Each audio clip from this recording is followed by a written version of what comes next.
अस्सलाम वालेकुम दोस्तों, उम्मीद करते हैं आप खैर वाफियत से होंगे और हम भी बिल्कुल ठीक ठाक हैं। तो आज हम लाए हैं जी आपके लिए मियाँ मोहम्मद बख्श खड़ी शरीफ वाले। उनका कलाम है जी, पंजाबी में लिखा हुआ है और बहुत ही आला लिखा हुआ है उन्होंने।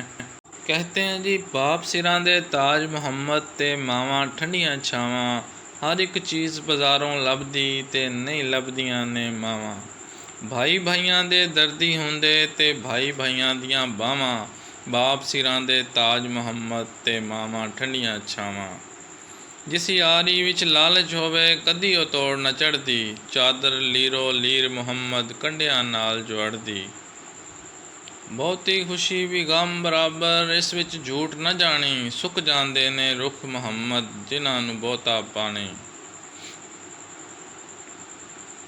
लख कंजरां दी सेवा करिए ओ कदी नहीं रजदे, थोहर किकर दी गोडी करिए अंब कदी नहीं लगदे।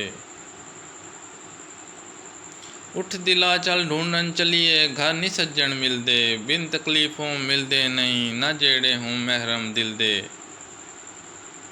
सदा न बागी बुलबुल बोले सदा न मोच बहारां, सदा न मापे हुसन जवानी सदा न सोहबत यारां।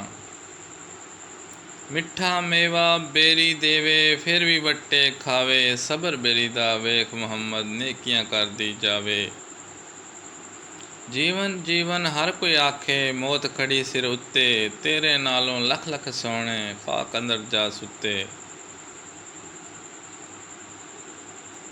असलां नाल जे नेकी करिए नस्लां तक नहीं भुलदे, बद असलां नाल जे नेकी करिए पुठियां चालां चलदे। उम्मीद करते हैं जी आज की वीडियो आपको पसंद आई होगी जी। तो ये बुज़ुर्ग लोग जो होते हैं इन्होंने अपनी ज़िंदगी का निचोड़ निकाला था, वही जो है ये अशार में पेश करते हैं। मिलते हैं नेक्स्ट वीडियो में। अल्लाह हाफ़िज़।